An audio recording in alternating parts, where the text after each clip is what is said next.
Un poco la intención de este espacio es poder conversar contigo acerca de la visión del departamento frente a la divulgación científica, tu curiosidad por las ciencias, tu visión frente al departamento de matemáticas y demás cosas que queremos como indagar con ustedes. Ok. Am, bueno, muchas gracias por la introducción. Yo no estaba exactamente segura porque yo creo que me confundí de temas, pero sí, entiendo.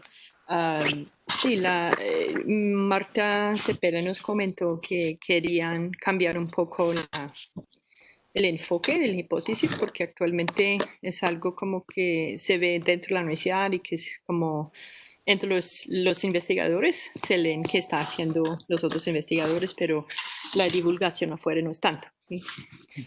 Para nosotros, en el Departamento de Geociencias, el tema de divulgación es muy importante porque tenemos contactos con entidades privadas y públicos. Las geociencias tiene muchas diferentes ramas de estudio que tienen también interés público.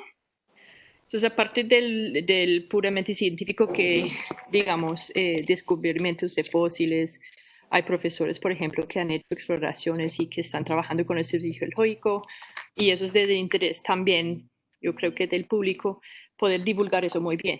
Entonces, de pronto, en el área de qué avances hemos hecho, que sería del interés del público y sería como parecido a, no sé, periodismo científico. Yo creo que es algo que nos interesa mucho.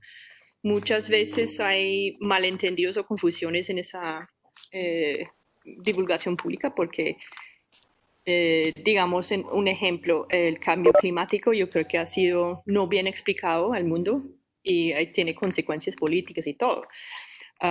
Pero también en otras ramas pasa. Um, entonces, pues sí, sería excelente tener una posibilidad de hacer divulgación con el público de lo que estamos haciendo, pero como conservando eh, la autenticidad de lo que estamos haciendo, ¿sí? Sin pasar por filtros que de pronto no, donde se pierde información o se malinterpreta. No sé si ustedes con hipótesis, cómo planeaban organizar la parte divulgativa, o sería que los profesores escriben artículos que se divulgan afuera, o cómo va a ser la dinámica, no sé qué ustedes me pueden decir más, o eso es lo que me están preguntando.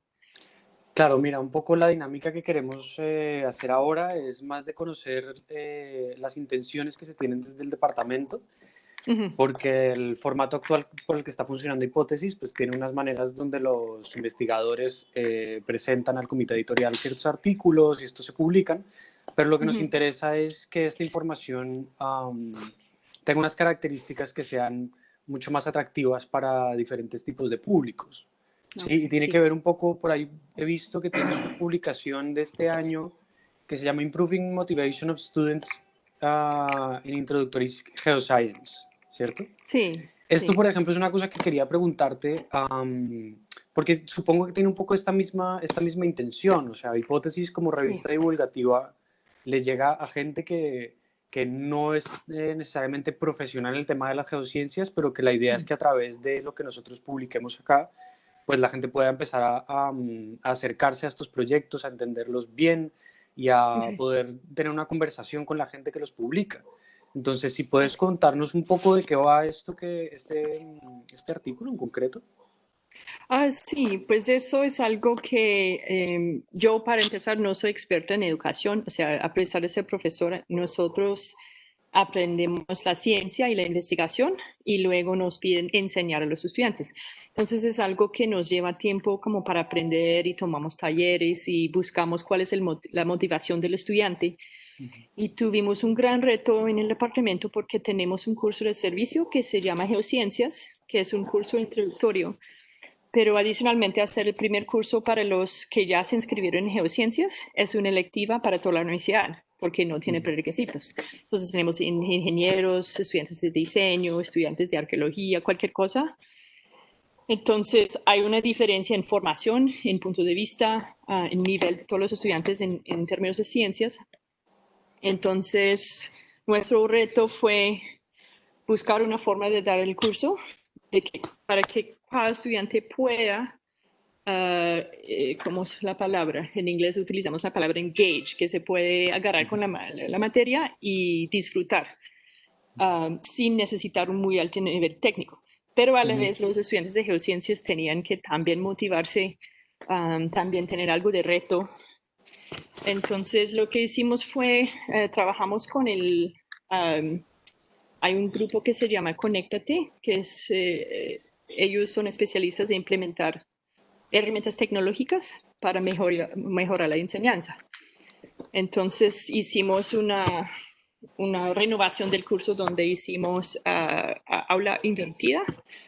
Entonces el estudiante tenía que hacer actividades antes de clase, generalmente con herramientas como Padlet o a través de videos, encuestas y eso, y llegar a la clase ya con dudas y con ya confusiones que querían resolver, en lugar de llegar y pasivamente aprender algo nuevo. Entonces nosotros hicimos también una evaluación de cómo fue la motivación del estudiante. Fue un poco cualitativa en el sentido que tuvimos encuestas, tuvimos grupos de enfoque, ¿cómo se llama? Focus groups. Focales, sí. Sí, grupos focales, donde les preguntamos ¿qué te pareció de eso? ¿Cuál es tu motivo? ¿Por qué estás tomando ese curso? ¿Esas actividades te ayudaron en el aprendizaje o no? ¿Qué recomendaciones harían? Basado en la primera recomendación hicimos unos cambios. Entonces ahora el dinámica del curso es básicamente eso. Ellos tienen que hacer algo antes de cada clase, entregar algo, aún si pues vale un punto, algo así, nada más. Y luego llegan y empiezan a preguntar. ¿Sí? Entonces, cuando estamos dictando clase, ahora hay más, pero profe, es que cuando estaba haciendo la actividad me salió esa duda. Entonces, el ambiente ha cambiado un poco en el curso. Entonces, lo que vimos es que los estudiantes, en lugar de sentarse como, bueno, otro tema y otro tema, llegan ya con ganas de resolver una duda, básicamente.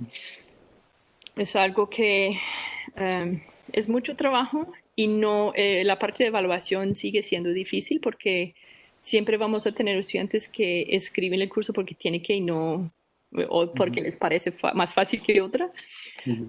Hay otros que están súper interesados y uno puede ser el profesor más aburrido del mundo y todo le va a gustar. Pero entonces ese grupo que de pronto es indeciso, que no sabe qué se trata, no sabe si les gusta, la idea es como sacarles de su pasividad y motivarlos con el tema y mostrarles cómo se relacionan con su vida, con sus otras carreras, con por qué es importante ver ese tema. Entonces lo que publicamos fue básicamente los resultados del proyecto piloto y la implementación con las percepciones de los estudiantes. Y en ese proceso hay un tema que nos parece muy interesante explorar y es cuando utilizas un material que es científico y tiene, digamos, su lenguaje y su complejidad y que necesitas herramientas de esa área de la ciencia para poderlo entender, ¿cómo haces para transmitir ese conocimiento a estos estudiantes? Y usemos de pronto estos dos perfiles, los que son científicos, que saben de geociencias, y los que están ahí como que les interesa, pero todavía no se han convencido. ¿Cuál es la diferencia de esa información? Algunas veces salen cosas interesantes. Yo, por ejemplo, en mi curso tengo varios ingenieros que ya están en semestre 6 y que ya para ellos debería ser fácil. Y no siempre les va bien. Y eso es una pregunta, yo creo que es cuestión de cómo entrenaron sus pensamientos, porque en geociencias, por ejemplo, no utilizamos matemáticas, no tienen que saber química. Entonces, en cada unidad que dictamos, tienen como una pequeña introducción, pero cualitativa. Y les ponemos a pensar en hipotéticas, en experimentos, ¿cómo se llaman esas cosas? Como thought experiments. Sí, bueno, ustedes están no sé, viajando por una carretera y se gira el carro y se sientes un poco hacia el lado. ¿Por qué piensas? Y ponerles como más, por medio de conceptos, pero sin el rigor de matemáticas. Y lo que vemos es que a veces los estudiantes, por ejemplo, de programas que no son de ciencias, luchan con eso, pero también tienen creatividad para pensar así. Y lo que vemos a veces es que los que ya saben toda la matemática no habían pensado en las consecuencias, en las implicaciones del concepto mismo, porque ya, bueno, yo saco la ecuación y lo hago y ya. Y luego cuando dice, bueno, ¿qué pasaría si yo estaba en el espacio y tuviera una pelota y que le empiezo a acelerar el carro? Ellos quedan como, ¿dónde es la ecuación? ¿Sí? Entonces yo creo que en ese sentido da algo para todos. Lo que pasa es que es una forma de pensar que uno tiene que ir desde diferentes direcciones para entender. No siempre funciona para todos los estudiantes. Hay algunos que simplemente salen confundidos, pero para los que ponen el esfuerzo y que tomen el reto de seguir el pensamiento, sí les va bien. Entonces, pues eso es lo que intentamos hacer con eso. Y digamos, en el caso particular de geociencias, ¿cuáles son como un poco los niveles de dificultad que uno podría ver cuando estás estudiando la carrera? Es decir, me refiero más como a elementos concretos, es decir, si tú estás empezando la carrera, ¿con qué te encuentras? Luego un nivel medio y luego un nivel avanzado. ¿Qué es lo que hace definitivos estos saltos? Pues lo que pasa es que en la carrera como tal es muy científicamente rigurosa y los estudiantes tienen que llegar a un nivel alto, sobre todo en física, programación y matemáticas. Yo creo que en tiempos pasados era más cualitativa, de mapeo, de identificación de minerales y rocas que también siguen aprendiendo, pero ahora tecnologías como imágenes satelitales, imágenes de la Tierra utilizando sísmica. Todas esas técnicas requieren un cierto dominio de física, de ondas, ondas de sonido, ondas de luz, movimiento de fluidos, de formación de sólidos. Entonces ellos tienen una formación de ciencias básicas. Entonces en el primer ciclo, digamos, aprenden cómo funciona la Tierra básicamente, cuál es su historia, de qué se conforma, qué es una roca, qué es un mineral y eso. Y luego avanzan a químicamente cómo se forma un mineral, por qué cambios en presión cambia, qué minerales uno puede tener. Si tengo una magma que empieza a solidificar después de un movimiento de magma, qué minerales cristalizan primero y por qué, y uno tiene que entender química, la termodinámica, y luego la parte de la física, de cómo se deforma la Tierra, cómo produces una erupción volcánica, un terremoto, cómo leer datos sísmicos, ¿sí? Entonces hay un alto nivel científico ahí. Entonces, digamos, un estudiante tiene que tener capacidades para física hasta, digamos, ellos ven métodos computacionales en física, ellos ven ondas y fluidos, termodinámica, en matemáticas también tiene que llegar a ver ecuaciones diferenciales,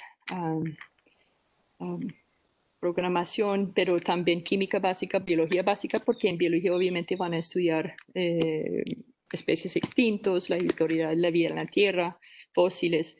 Entonces también tiene esa parte cuantitativa de biología y clases de organismos y taxonomía de organismos, entonces aprenden también esa parte. Lo que pasa es que utilizan las ciencias básicas para aplicar a problemas de la Tierra. Entonces, un estudiante que está muy interesado en la vida, por ejemplo, va a estudiar electivas avanzadas en paleontología, va a tomar cursos de dinosaurios, micropaleontología, ese estilo de cosas. Y los que están más interesados en geofísica, de pronto van a tener cursos avanzados sobre terremotos y volcanes. Entonces, esa parte avanzada de la carrera es más selectiva, pero tiene las bases de geología y las otras ciencias. Y en la universidad, estos temas que me estás contando, ¿cuáles son los más populares? ¿Cuáles son los que los estudiantes se sienten más atraídos a estudiar? Eso es muy individual. Yo diría que Hay muchos que están interesados, por ejemplo, en temas de amenazas geológicas, volcanes, sismos, cosas que afectan la vida humana, obviamente.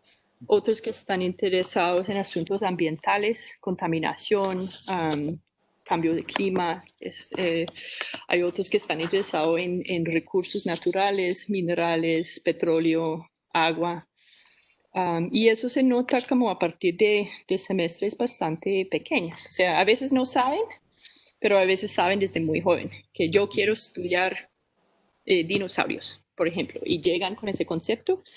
Esto a veces cambia, pero realmente hay de todo. Hay estudiantes que aman solamente hacer geología de campo y otros que aman hacer programación y modelación de procesos dinámicos y otros que aman los fósiles. De una preferencia, no sé. Yo creo que son más los que están orientados hacia o ambiente o recursos, pero también hay gran cantidad que están interesados en fósiles, por ejemplo. Los de geofísica tienden a ser los que obviamente aman la física, la programación y tienen una facilidad para eso. Entonces también según sus capacidades puede variar mucho. Y teniendo en cuenta estos temas que me estás diciendo, veo que hay cruces con otros departamentos. ¿Se hacen proyectos interdisciplinarios? ¿Se arman grupos de alguna manera entre unos y otros, tanto profesores como estudiantes de alguna manera? Sí, eso pasa. Primero que los profesores tienen colaboraciones afuera. Tenemos colaboraciones con ingeniería, con física, con antropología. Hay algunos que están empezando proyectos con diseño, porque nos interesa ese aspecto de interdisciplinar. Sobre todo en ciencias es fácil en el sentido de que, por ejemplo, en biología, ellos ya tienen cursos de paleoclima, de paleontología, micropaleontología, que es muy interesante para nuestros estudiantes. Entonces, en el programa, ellos pueden tomar ciertas electivas en los otros departamentos que son relacionados con geociencias, de forma de ampliar, digamos, un área de conocimiento que puede tener solapes con otros. Hay estudiantes que también hacen doble programa o opciones para enfocarse más en un área que otra, pero sí es muy interdisciplinar. Tenemos, por ejemplo, un proyecto donde utilizamos técnicas de exploración geofísica para hacer arqueología. Entonces estamos trabajando con alguien que es arqueóloga en el departamento de antropología. Hay otros que como están tratando de amenazas vulcanológicas, que trabajan con antropología para específicamente temas de comunicación con comunidades.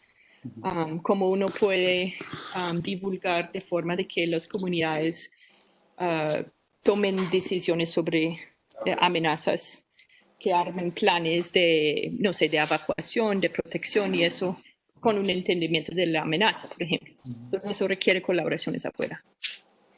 Esto último que mencionas es interesante. Por ejemplo, los estudiantes de geociencias, ¿qué tanto logran, ¿cómo sería esto? Como involucrarse un poco en otros temas que son, por ejemplo, temas sociales, en los lugares donde se hace trabajo de campo y demás. ¿Hay algo que desde el departamento se haga para que ellos, además de las ciencias que hacen, tengan esta observación sobre los temas sociales o otros temas fuera de su carrera? Yo creo que lo más directamente relacionado serían las salidas de campo. Yo, por ejemplo, hice unas 3 salidas de campo al volcán Puracé, que es en un territorio indígena. Entonces fue una experiencia interesante para los estudiantes porque nos tocó ir a pedir un permiso para acceder y para hacer el estudio. Entonces había que hacer una presentación. Trabajamos en ese caso con el Servicio Geológico en Popayán, que ya tiene experiencia en hacer estudios allá y divulgar con la comunidad.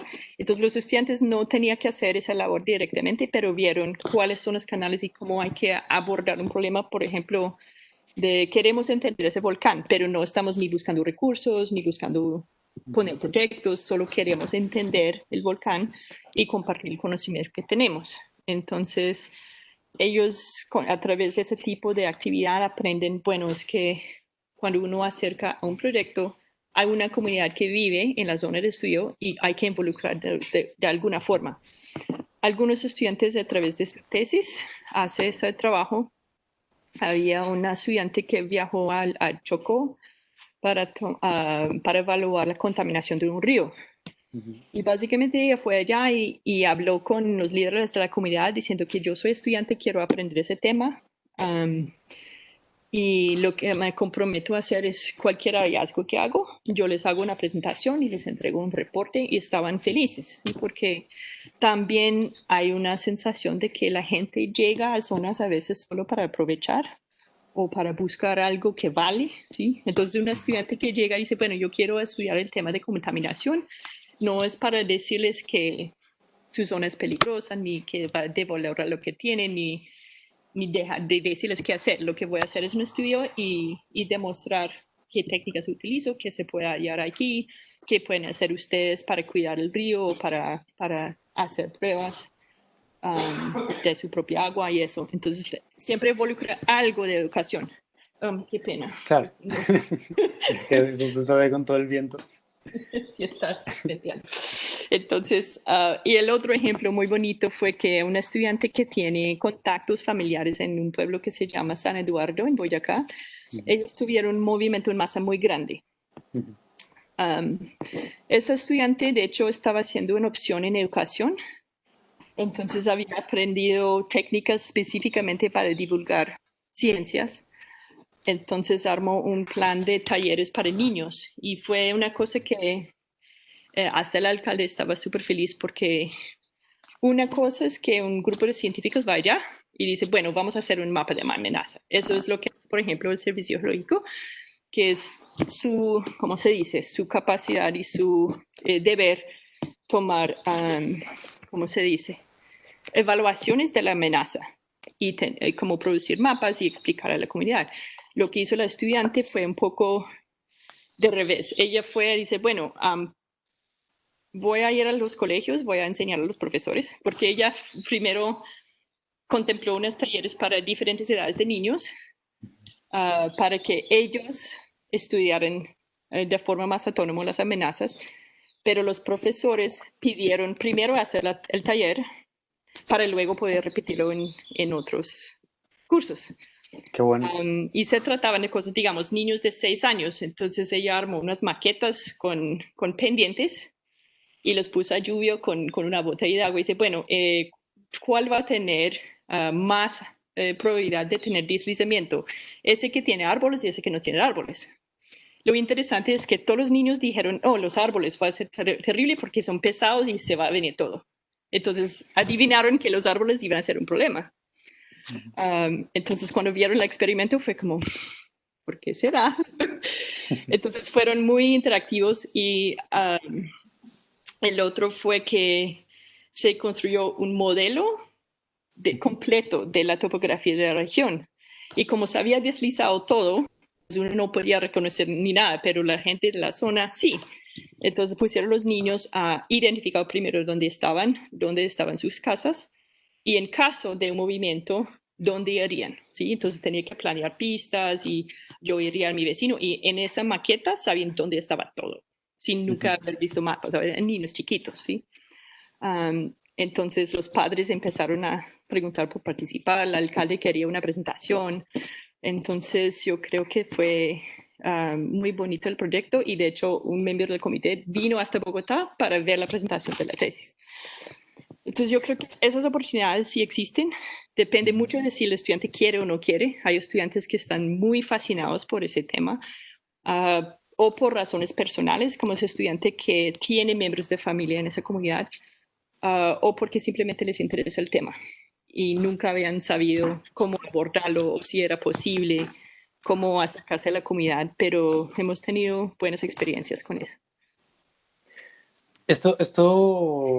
De hecho, ¿qué crees que pasaría si de alguna manera el departamento o la publicación de hipótesis buscara mezclar siempre o casi siempre los artículos científicos con un contenido que lo suplemente en estos temas? Por ejemplo, esto que me estabas contando de la experiencia de un científico cuando está en terreno, no es lo mismo si ves solo los números y las estadísticas del estudio, si lo ves un poco en contexto. ¿Crees que esto puede hacer que la gente se interese más por el tema? Sí, y yo creo que una parte educativa, o sea, yo he visto, por ejemplo, en algunas entidades en Estados Unidos y a veces dirijo a mis estudiantes allá porque tienen, por ejemplo, IRIS, que es un grupo científico que se estudia sobre todo sismos y tiene una gran reja de datos y montones de cosas, publicaciones científicas, pero siempre uno puede ir a dar clic a recursos educativos, qué es un terremoto, qué significa cuando dicen que tal cosa. Y entonces tienen materiales para el público general y hasta herramientas que pueden participar, por ejemplo, en el Servicio Geológico de Estados Unidos, uno puede inscribir para recibir alerta de sismas, cualquier persona, y o sea, identificarse cuando se siente un terremoto. Entonces, bueno, yo sentí a tal hora un sacudido en tal momento, y se sentía, y hay una escala. Se tembló los vidrios, se cayó algo, entonces uno puede poner y cuando se registra, ellos generan un mapa de todos los usuarios con sus sensaciones de sacudida para armar mapas de intensidad, por ejemplo. Entonces eso directamente involucra la comunidad donde ellos aportan. Entonces son cosas, eso es como para armar, es un poco de trabajo, pero sería chévere tener participación, pero también recursos educativos si uno tiene un artículo, por ejemplo, sobre un sismo. Sí, Sí. mira, mencionaste otra cosa que también me gustaría que habláramos, es el tema de las investigaciones que aportan al avance de la geociencia, es decir, ya más allá de personas que están fuera de las ciencias, entre ustedes como profesores y como científicos, ¿qué es lo que hace que haya como un aporte colectivo y que haga que las cosas se muevan? Bueno, en términos de investigación, Sí. o pues nosotros entre el departamento también tenemos grupos. Ese artículo, por ejemplo, fue entre tres profesores en ramas muy distintas. Leslie no es un paleontólogo, Karma es un biogeoquímica y yo soy geofísica, pero teníamos ese interés común y cuando armamos el curso, cada uno nos focalizamos en la parte de que conocíamos mejor, pero también hay proyectos, por ejemplo, que no parecen tener relevancia uno entre el otro, pero que en caso que, por ejemplo, yo estaba trabajando en algo que se llamaba minería sostenible y mi parte era geofísica, imágenes satelitales y evaluación de cómo va cambiando la zona. Y mi compañera estaba haciendo contaminación de ríos y otro profesor de ingeniería estaba evaluando la hidrología y dónde van las aguas y cuáles son las consecuencias de poner contaminación en punto A y dónde llega. Entonces fue un grupo que armó algo con un tema central, pero cada uno de nosotros aportaron algo. Entonces había una publicación hace 2 años que fue una evaluación general sobre los aspectos de gobernancia de aguas en Colombia, que involucró también un hidrólogo en Australia. Entonces, cuando uno tiene un interés común, pero no todo el conocimiento, eso es cuando una colaboración te ayuda a llegar a conclusiones que a veces requieren más de un área de conocimiento. ¿Y cómo haces tú para estar al tanto de los proyectos que están haciendo, por ejemplo, otros profesores dentro de la Facultad de Ciencias de la universidad? Pues eso normalmente es iniciativa de uno preguntar. Lo que tenemos también son seminarios. Cada semana en Geociencias, por ejemplo, tenemos invitados, pero siempre los profesores del departamento dan una charla una vez al año sobre sus avances investigativos. Invitamos gente de otras facultades o departamentos que tienen proyectos relacionados con las geociencias y gente de otras universidades en el mundo. Entonces, a veces nos da un poco de idea quién está trabajando en qué. El otro es que a veces sí tenemos contacto afuera porque, por ejemplo, cuando pasa un terremoto, a veces mi departamento recibe llamadas de los noticieros y los dirijo a un profesor de sismología, por ejemplo. En los últimos años hemos tenido unos artículos de alto perfil con El Tiempo. El profesor Esteve estaba haciendo, me pidieron un paleontólogo para explorar una caverna y encontraron fósiles allí y se votó como una un mini documental. El profesor Leslie Noe fue a la Universidad de Berkeley, donde había una cabeza de dinosaurio que estaba desde como a casi 100 años, desde los tiempos que la gente viajaba a cualquier país y traía fósiles como sin eso del país. O sea, el colonialismo también tenía ese aspecto de robos de patrimonio. Entonces Leslie negoció la devolución de ese patrimonio paleontológico. Entonces también salió un artículo así. Entonces eso, las historias de interés público, a mí me gustaría que aparecieran, por ejemplo, en hipótesis, pero de forma pública, que la gente pueda, bueno, un profesor en los Andes devolvió una cabeza de dinosaurio, otro descubrió una nueva forma de anticipar la magnitud de un sismo, cualquier cosa, ¿sí? Entonces, pues yo veo que la hipótesis puede tener un rol educativo y de divulgación. Y algo que no, pues otra cosa que nos interesa, pero que a veces por temas de tiempo o financiación no es tan fácil, es la parte de educación a niños, porque lo que pasa en los colegios es casi ningún colegio tiene educación de geociencias, tienen química, matemáticas, pero ¿cuántas personas ven algo sobre la Tierra que no es simplemente geografía? ¿Sí? Organizamos una serie de talleres, conseguimos los permisos de comité de ética y pasó COVID. Entonces estamos ahora intentando buscar la forma de pronto de hacer algo más virtual o en algún momento ojalá se pueda retomar, porque yo sé que, por ejemplo, a un niño que no en el volcán es un taller así para ver cómo funciona y por qué hacen explosiones y si hay riesgo allí o no, sería muy chévere, pero nunca lo aprenden. Y hasta venir a la universidad y muchos ni siquiera saben que es una rama de estudio. Yo le pregunté a mi hijastra qué pensaba de este tema y dijo, yo no sabía que uno podía estudiar todo eso. Eso es una rama de estudio que se puede hacer como de verdad, porque en colegio que aprende, bueno, tienes economía, historia, política, física y punto. Entonces la idea que uno puede estudiar la tierra porque sí, eso no siempre saben. Entonces, pues eso sería otra posibilidad. Yo no sé qué tan factible sería hacer como talleres virtuales, webinars o mini talleres vinculados con hipótesis, pero no sé a qué alcance tiene. Pues hay que valorarlo. Un poco lo que estamos Okay. haciendo es hacer todas estas preguntas a los directores de departamento, comité editorial, y en noviembre vamos a preguntarle a los estudiantes también otra cantidad de cosas para ver qué es lo que podemos hacer que les sea interesante. Pero también por eso te quería preguntar, ¿los estudiantes qué tan buenos son para documentar su proceso de investigación? Depende mucho del estudiante. Yo he tenido estudiantes que realizan tesis conmigo que luego sacaron una publicación porque tienen esa mentalidad, son muy rigurosas, muy detallistas. Otros que son un poco más desorganizados, pero si uno los motiva, los acompaña, sí también pueden producir cosas muy buenas.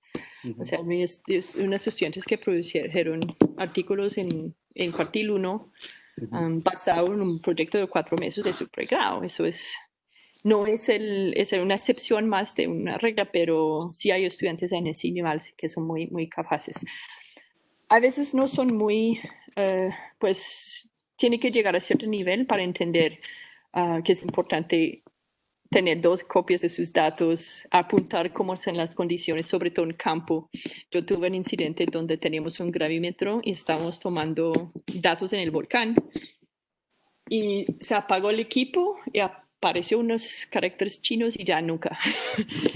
Y mi estudiante estaba así, yo así, ¿ves por qué te dije?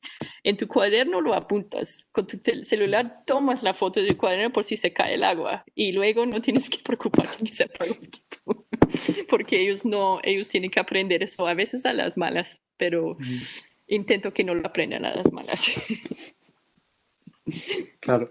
Y, por ejemplo, hay una cosa que a mí me llama mucho la atención, y es que hay personas que son muy buenas para contar estas cosas por redes sociales, que usan, yo qué sé, Instagram, que usan Facebook o YouTube para contar las cosas que están descubriendo tanto Sí. profesores con el nivel de complejidad de sus estudios, como estudiantes que están en sus clases y van narrando Ujú. un poco estas cosas. Yo no sé si Sí. tú hayas visto a los estudiantes haciendo esto, si sabes que haya alguno o algunos que, que hayan ganado como popularidad en esto, haciendo esto. Am, la verdad no sé, a veces los estudiantes representantes, porque tienden a ser más extrovertidos, son buenos en hacer eso.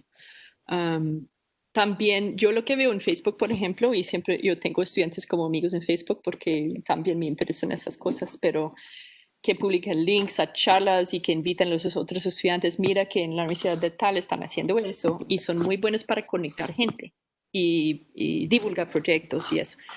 A veces me escriben a mí y yo lo que hago es como mandar la publicidad a los estudiantes, pero por correo. Ahora apenas tenemos una página Facebook del departamento. Nosotros estamos un poco lentos en ese aspecto, pero nuestra gestora armó un proyecto de Facebook para nosotros. Entonces ahí también proyectamos cosas como anuncios, charlas, eventos. También ponemos información académica como, bueno, la fecha de inscripción cierra tal, a su cita, no sé qué.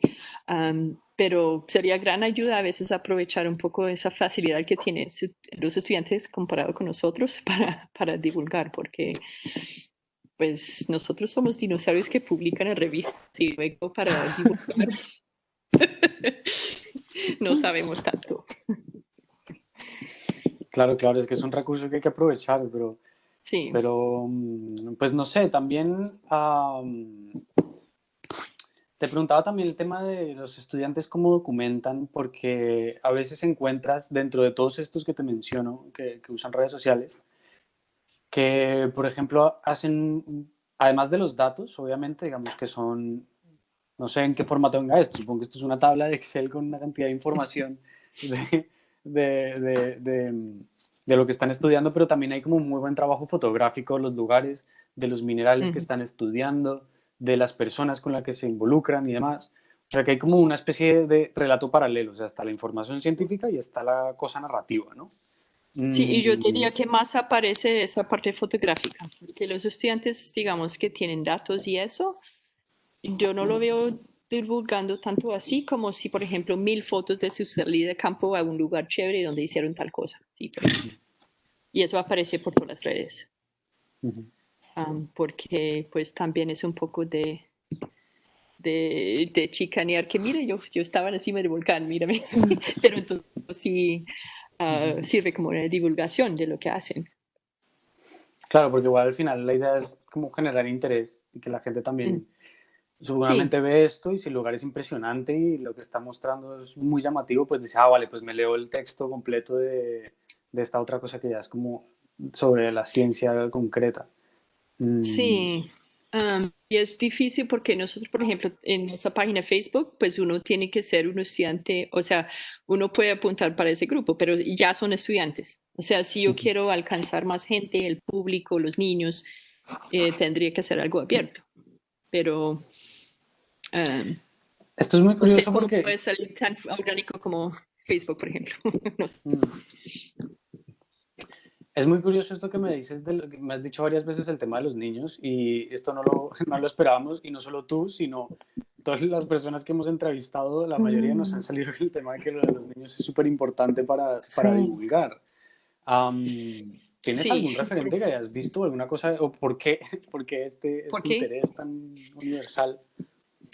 Pues yo tengo, no sé por qué los demás, yo tengo un interés específico que tiene que ver con, sobre todo, niñas en ciencias, porque me acuerdo, y desde rato, yo vi un estudio hace años, y de hecho la profesora que hizo el estudio vino a mi universidad para dar esa charla. Fue mal recibido por mucha gente, te tengo que decir, pero fue porque estudió las disparidades de género en ciencias, pero a diferentes niveles de vida y también en diferentes países. Y lo fascinante fue que con todos los estudios parece que los niños y las niñas tienen un interés más o menos parejo en ciencias de pequeño. Y en algún momento pierden un poco y otro momento pierden más y otro momento pierden más. ella no buscaba necesariamente razones, solamente quería demostrar ese hecho.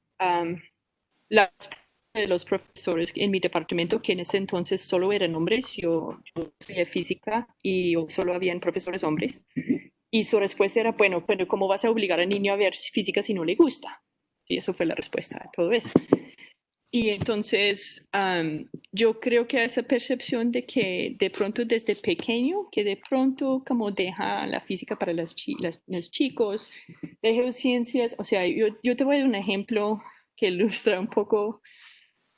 Yo tenía una estudiante brillante que amaba las geociencias, a los volcanes. Ahora está trabajando en energías alternativas en Nueva Zelanda, ya tiene maestría en energía geotermales. Cuando era estudiante de pregrado, su mamá no quería que fuera al volcán conmigo porque le dijo, es demasiado vigorosa y vas a dañar tus ovarios. Entonces yo, ¿cómo va a dañar su ovario?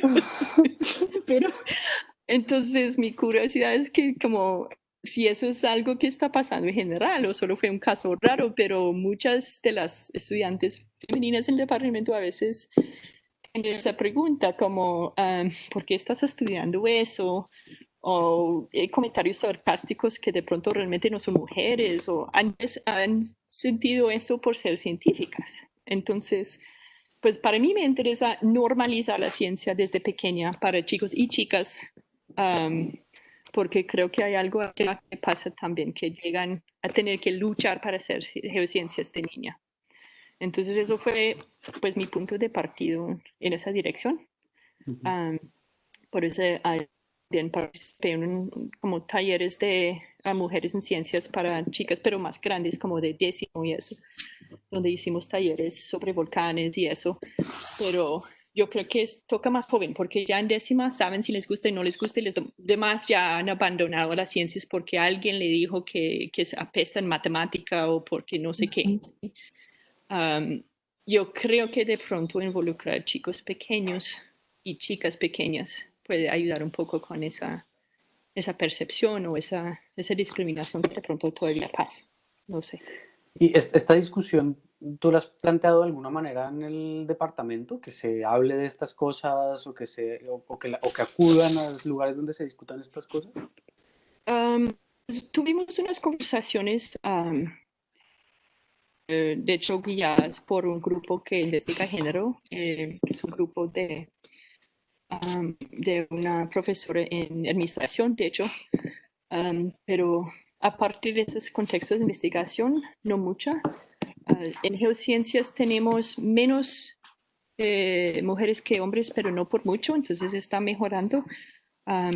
Siempre hablamos en contextos de intentar hacer divulgación afuera para que lleguen las chicas, pero estrategias particulares solo se me ocurren los talleres que queríamos hacer, que pues tenemos que esperar.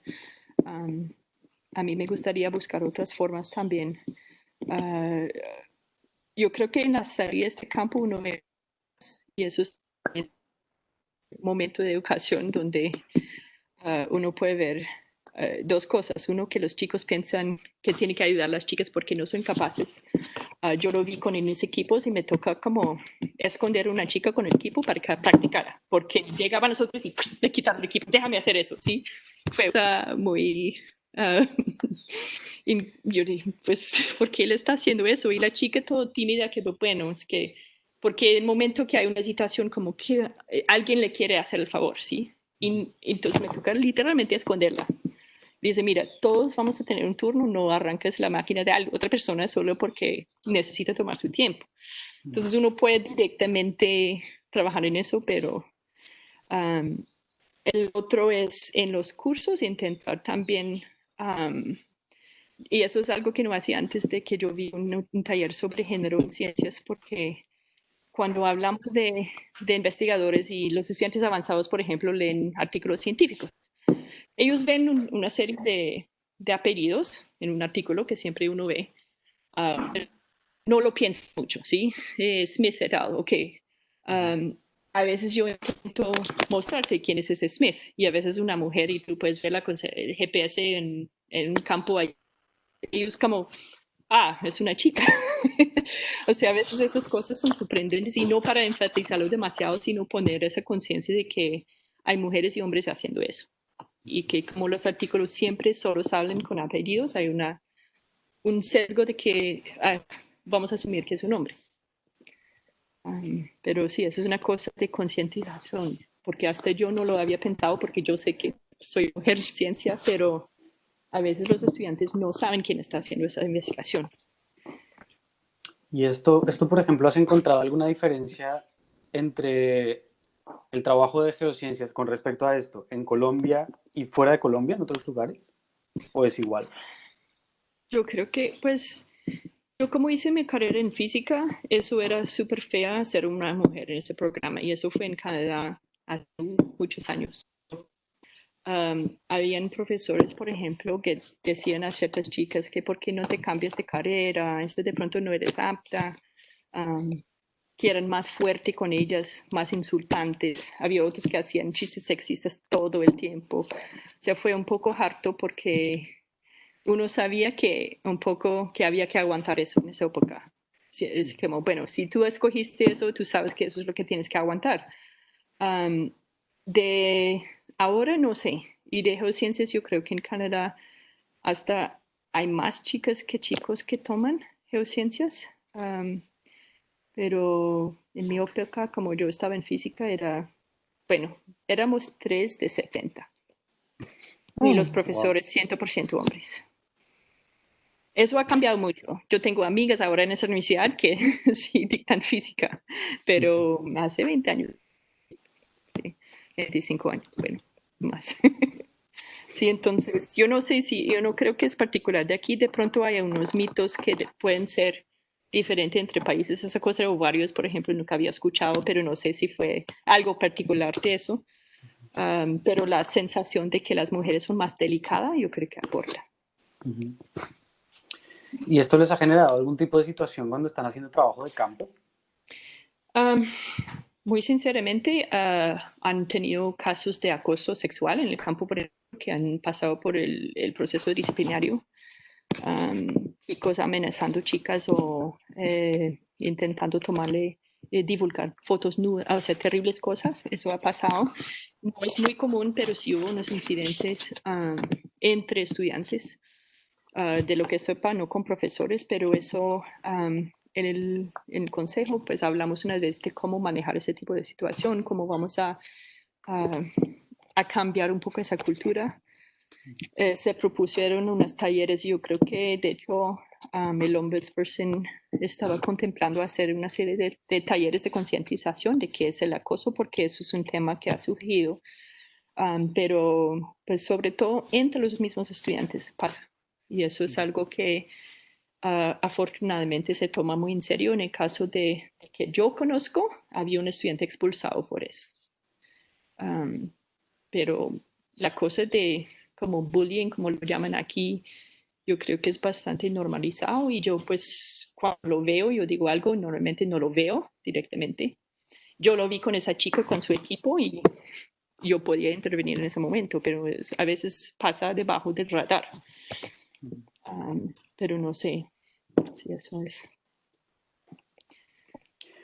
Vale, pues esto también te lo pregunto un poco porque estamos viendo que cada uno de los directores de departamento frente del comité nos están mencionando una serie de dificultades que hay a la hora de hacer las ciencias que le incumben. Okay. Algunos son de presupuesto, otros son de burocracia. Y esto que me estás Sí. mencionando tú de los temas de abuso, por ejemplo, en trabajo de campo, pues es otra de estas dificultades. No sé si tienes Sí. en mente de pronto otra serie de puntos que sean también específicos del trabajo que hacen ustedes, que haga difícil hacer la ciencia. Pues en ese sentido, sí, yo creo que no entendí bien tu pregunta original. En Colombia, por ejemplo, hay menos plata para investigación, hay menos infraestructura en términos de datos libremente divulgados. Hay ciertas cosas, por ejemplo, que a veces las colaboraciones afuera de la universidad no son tan fáciles dentro de Colombia. Afuera de Colombia no he tenido tanto problema, pero es un poco raro porque las sensaciones de como mantener dominio sobre sus datos, sobre sus ideas, y que la colaboración es más difícil. Entonces, yo no soy una negociadora ni una diplomata, entonces para mí eso ha sido no tan fácil conseguir esa confianza con otros científicos. Algunos casos sí, pero esa parte es difícil. Conseguir fondos, como hay mucha competencia y pocos fondos. Entonces, en mi caso he tenido más ayuda de la universidad que de fuentes afuera, aunque yo tengo unos proyectos externos. O sea, mis compañeros en Estados Unidos, por ejemplo, están sacando financiación de $1 millón o medio millón de dólares. Yo digo, bueno, 20 millones de pesos. Entonces es un poco de una escala diferente. Pues obviamente los países no son iguales en lo que pueden aportar las ciencias, desafortunadamente. Hay otras cosas que, pues, eso es mi sesgo extranjero de pronto, que a veces las etapas para conseguir las cosas parecen enredadas. Yo creo que en ese aspecto UNAMBIOS es mucho mejor que el sistema público porque pueden tomar decisiones autónomas sobre financiación, mientras si uno está en una entidad pública, yo creo que las decisiones son mucho más burocráticas y mucho más políticas. Entonces, comparado con otros lugares dentro de Colombia, que nos va bien. Pero para mí, de punto de vista extranjero, me parece lenta la burocracia, ¿sí? O sea, eso hay que luchar mucho y siempre intentar varias veces. O sea, que si uno necesita algo, no se puede preguntar una vez ni dos veces, hay que convencer, hay que repetir, hay que reunir, hay que proponer otra vez, hay que como negociar y luego otra vez. Y de pronto hay un cambio ahí en el liderazgo, entonces otra vez. Eso ralenta las cosas, pero yo creo que sí, yo veo una tendencia ahora de hacer ciencia más abierta, por lo menos unas iniciativas dentro de la universidad de hacer bases de datos donde uno puede poner sus datos. La moneda de un investigador siempre es la publicación y el prestigio, ¿sí? Entonces, uno no comparte los datos hasta sacar esa maravillosa publicación, porque qué tal alguien te lo robe. Entonces, están buscando la forma de reconocer un aporte simplemente de datos, por ejemplo. Así que los investigadores dicen, bueno, yo hice ese estudio, no he analizado todo, pero voy a compartir el dato y eso va a aportar algo a la comunidad. Eso es difícil de incentivar por esa competencia natural que tienen los científicos con los otros científicos, pero yo veo que esa cultura de poco a poco va cambiando, o eso ojalá. Y esto que me estás mencionando, ¿quién lo gestiona? Este proceso que estás diciendo de esta cosa abierta de datos y demás, ¿quién está impulsando esto? Yo creo que es un proyecto de Silvia Restrepo, pero yo creo que Marte de pronto, si Marte desapareció, que me puede corregir, porque hay un proyecto yo creo que es de vicerrector de investigaciones, y no me acuerdo si es en el área de medicina o de no sé qué, pero me acuerdo un proyecto de ciencia abierta, pero no me acuerdo, y yo pensaba que era vicerrector de investigaciones. Me va a matar por no acordarme, pero de pronto Marte me puede recordar. Vale. Se lo preguntaremos a ver quién es, porque esto es muy interesante. Sí, mucho. Y es algo importante, yo creo, cambiar un poco la forma de pensar, no, esos son mis datos y les voy a sentar encima, sino, bueno, mira lo que tengo para aportar. Pero como mientras hay incentivación de publicar más que mi vecino, es difícil, honestamente. ¿Y tú cómo ves, por ejemplo, esto del nuevo Ministerio de Ciencia? Nuevo Ministerio de Ciencia. Sí, lo que hicieron para cambiar Colciencias a este nuevo ministerio con su ministra, no me acuerdo el nombre, pero bueno, tenía ahí unos apuntes bastante curiosos. Yo no sé, o sea, cuáles son los cambios exactamente.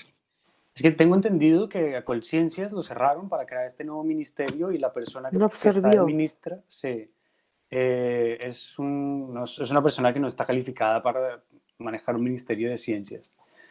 Y bueno, no sé, como que hubo un cambio también intento de cambio a la burocracia de estas cosas, pero pues como el No sé. CIVELAC y esas cosas, o Sí, no sé. porque eso es otra cosa rara para mí, porque en otros países yo no creo que existan esos registros como ese CIVELAC para el Ujú. ministerio.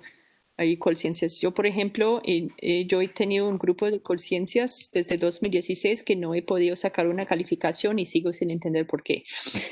De hecho, yo pedí un taller sobre ese asunto para mis profesores porque casi todos somos extranjeros y nadie lo ha podido hacer.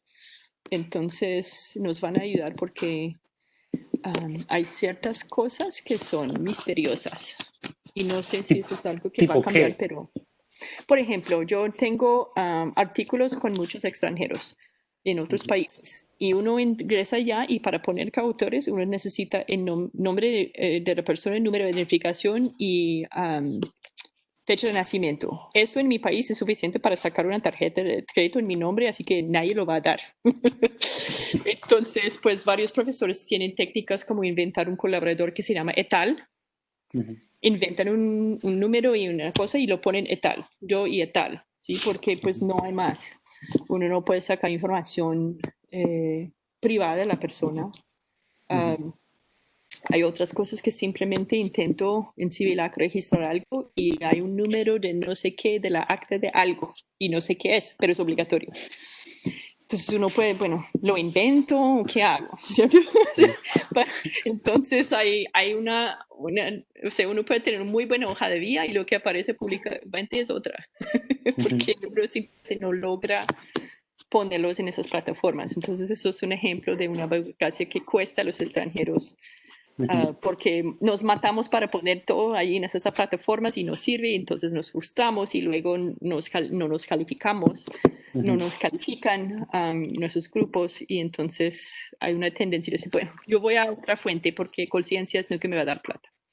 Claro. Um, sí. Y si tienes alguna organización gubernamental o alguno de este tipo de oficinas que sea para ti referente de buenas prácticas en función de estas cosas que me dices.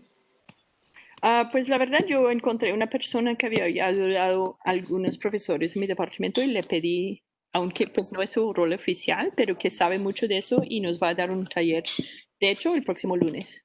¿Quién es? Por- am, su primer nombre es Cielo, pero es que no me acuerdo su nombre, su Es de apellido la en el momento. universidad también. Está en la universidad sí, también, pero lo que pasa es que ella sabe todo el tema de CBLAC, GRUPLAC y cómo sacar proyectos. Oh, yo no te escucho, Y, qué pena. Ok, sí. y o sea, esto que van a hacer la otra semana, ¿es como un curso online o qué es exactamente? No, ella va a reunirse con nosotros para intentar resolver dudas específicamente en este caso para tener calificaciones de nuestros grupos por conciencias, porque tenemos 3 grupos que se supone que cumplen según las reglas para tener una calificación y no hemos podido. O sea, algo Ya. siempre falta. En mi caso dijeron que no tengo proyectos vinculados, pero cuando intento vincular proyectos salen unos campos que no sé cómo llenar. Entonces la idea es como intentar resolver esos problemas puntuales, porque casi todos tenemos ya un CVLAC, casi todos tenemos un grupo, pero nunca logramos pasar por puerta número 1. Ya. ¿Y nos puedes contar cómo te va? Ok, sí, sí, Sí, ¿cómo te va? sí. Vale, pues creo que nos ha acabado la hora que teníamos para hablar. Te queríamos proponer de todos modos una cosa. Siempre surgen preguntas nuevas cuando nos ponemos a escuchar lo que hemos hablado. Ok, Y no sé si tienes algún problema que te podríamos hacer estas preguntas por WhatsApp y que nos respondas por un audio en algún momento, cuando puedas. sí, ¿Está sí, bien? sí, sí, sin problema. Vale, Ah, genial. ok, entonces, ¿qué hago? ¿Te mando el WhatsApp o qué? O sea, Sí, yo creo que hasta no sé qué hice mi móvil o ahora. lo pongo en el chat o no. Por Sí, favor. eso. Okay. Sí, porque no sé qué hice mi... Bueno, claro, si lo estoy usando de cámara. Nada. Bueno, sí, ya lo ven. Ok. Sí, vale. Pues también sí te íbamos a decir, queremos hablar también con profesores Ok. y si sabes algún nombre de alguno de los profesores del departamento que esté como más metido en el rollo de divulgación y que con el que podamos hablar, si nos puedes recomendar algunos nombres. Ok, Natalia Pardo es la persona que mencioné que está trabajando en un proyecto de impacto de amenazas en comunidades. Sería una buena, y además que como ella es colombiana y es más familiar con el tema de burocracia, entonces puede darte de pronto otro punto de vista diferente a un extranjero. No sé quién más, pues aparte de los coautores de mi artículo, ¿quién más está metido en eso? Leslie ha hecho publicidad con, como ese es el que tiene la cosa de cabeza de dinosaurio. Jean-Baptiste Tari es la persona que llaman cuando hay sismos, pero de divulgación como proyecto, yo diría que Natalia Pardo. Karma Huguet también está involucrado en proyectos de divulgación y enseñanza, pero yo creo que son los principales, que no estoy mal. Y con respecto al tema de género en las ciencias, ¿tienes algún nombre de alguien que haya propuesto esta discusión de alguna manera? ¿Con quien podamos también preguntarle? En mi departamento no tanto. Hay personas de ingeniería y hay el líder del grupo de género en los Andes es Connie Santa María. ¿Connie Santa María? Sí. Vale. Ella es en administración y es la líder del grupo de género en general de la universidad y ha hecho estudios con nuestro departamento y con otros departamentos. Vale.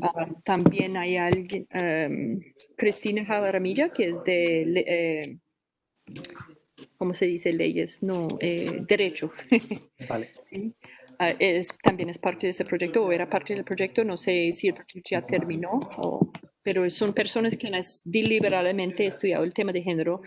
Hay una persona que también está interesado en género en las ciencias y ingenierías, que es Alba Ávila, que ha hecho talleres sobre todo para niñas. Ella organizó eso del Día de Ciencias para mujeres, para las niñas de colegio. Vale. También está muy involucrada en ese tipo de cosas.